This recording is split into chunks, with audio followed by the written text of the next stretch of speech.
dari Nikita memang meluap-luap orangnya cukup sering mengkritik dan cukup berani. Jadi dalam hal ini memang merasa suatu kekecewaan dalam apa yang dikemukakan. Jadi dengan kekecewaan ini dibantah keras dan bahkan meminta bantuan ke Pak Prabowo supaya hukum ini lebih ditegakkan. Jadi dari sudut bahwa minta hukum ini ditegakkan, ini kan permintaan masyarakat pada umumnya kan juga begitu, sangat kecewa terhadap hukum, dan ini yang dikemukakan oleh Nikita. Jadi kita lihat bahwa memang khusus dalam hal itu memang dukungannya itu tetap banyak. Tapi kalau Niki bersikap seperti tadi usai kelar persidangan itu bentuk meluap emosi dia karena tidak puas dengan hasil sidang tadi itu atau seperti apa? Ya jelas tidak puas dan sudah melihat bahwa kok ini tidak sesuai dengan seharusnya kan. Ini yang dilihat. Jadi jelas kita belum tahu hasil akhir, tapi diperkirakan kalau sudah begitu kok berat sebelah, itu diperkirakannya. Jadi jelas sebelum itu terbukti ya teriak-teriak dulu.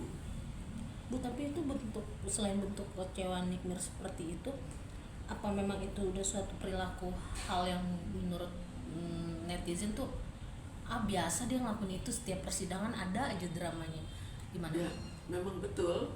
Jadi itu dianggap suatu drama juga, tapi khusus dalam kata-kata dalam hubungannya penegakan hukum itu memang kata-kata yang sebenarnya kebanyakan masyarakat juga kecewa terhadap hukum. Bu, tapi ciri-ciri orang yang biasanya cemas ketika mendapatkan masalah besar itu ada nggak sih Bu yang dihadapi saat ini dengan Niki? Sekarang cemas kan ada macam-macam responsnya. Ada yang cemas sehingga dia kecewa sekali dan tidak tahu apa yang harus dilakukan. Ada yang teriak-teriak. Dalam hal ini sesuai dengan sifat dari Nikmir, dia akhirnya teriak-teriak. Dan kebetulan teriak ini sesuai dengan apa pandangan masyarakat terhadap hukum. Ini yang mendapatkan dukungan dari masyarakat. Bu, ini bisa dibilang pembulian karakter nggak sih Bu? Karena dia sudah hampir 3 bulan lebih dan bahkan sekarang ini sidang perdana Bu.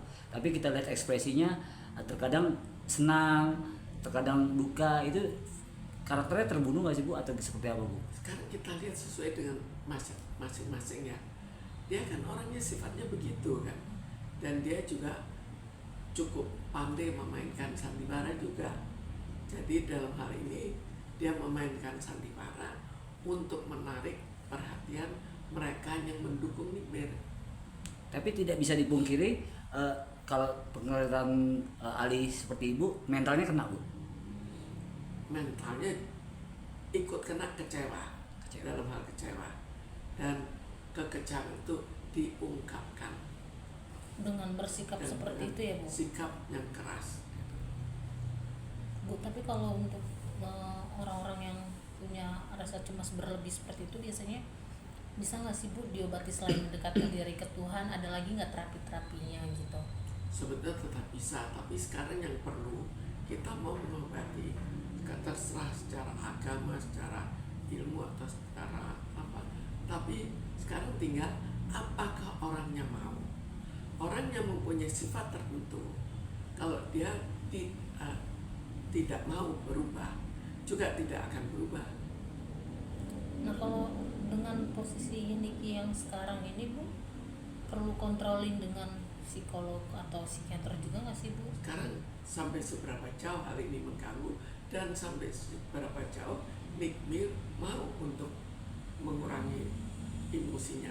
Jadi nomor satu adalah kalau kita mau merubah mental seseorang, motivasinya bagaimana? Apakah mau atau tidak mau? Kalau dia tetap saya senang dengan sifat saya seperti ini, ya tidak akan berubah. Sangat sulit sekali untuk berubah. Tapi netizen menganggap terlalu lebay katanya Bu.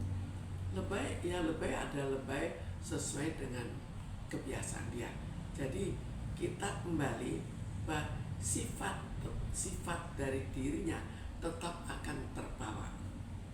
Nah, dia kan juga sampai menyebut permintaan pertolongan kepada Pak Prabowo yang tadi Ibu sampaikan di awal tuh Bu.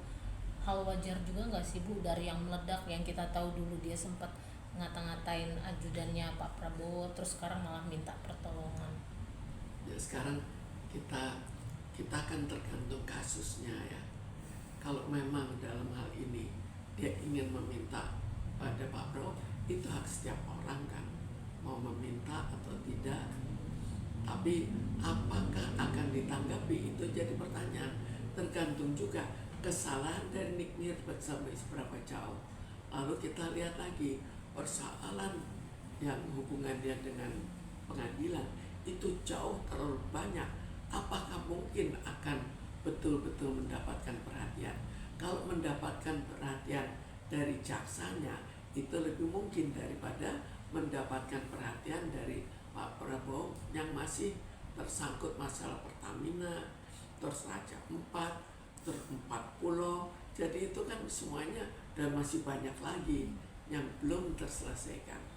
Bu, tapi kalau untuk Nick Mir sendiri dengan penampilannya yang hari ini juga tampilnya nyentrik, itu juga menutupi rasa keterpurukan selama di dalam sel juga nggak sih Bu, sebagai bentuk? Ya, apa yang dia rasakan itu tetap akan terpengaruh.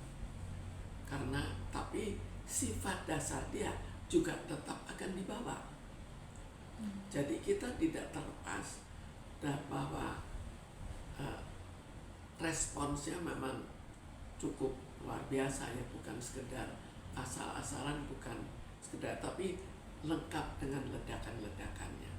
Nah, dari emosional itu di belakang itu kan banyak nih Bu, sahabatnya, para fans yang menyambut kayak untuk memberikan support ke Nicky. Lalu dari marah tiba-tiba menjadi stabil dengan yang dia ceria, happy gitu. Itu juga suatu bentuk dukungan support atau memang orang kayak punya dua kepribadian atau seperti apa sih Bu? Sebetulnya bukan dua kepribadian ya, tapi dua sifat yang diutarakan. Dia kesal, dia nyatakan kekesalannya, dia akhirnya marah, dia marah lagi, dinyatakan kemarahan. Itu kembali lagi sesuai dengan sifat dia pada umumnya kan, bukan hanya pada saat ini. Tinggal besar tidaknya kemarahannya itu memang mungkin berbeda di persoalan yang sekarang. Kalau orang yang cenderung emosional terus menutupi rasa cemas, identik dengan memang selalu berpenampilan rapi kah, atau memang ada yang lebih kayak berantakan gitu Bu? Nah itu tidak perlu orang dengan emosi atau apa bisa berantakan apa enggak. Ada sifat rapihnya, ada sifat juga untuk ya berantakan, atau sifat emosi, sifat apa itu sifat yang tidak terkait secara langsung.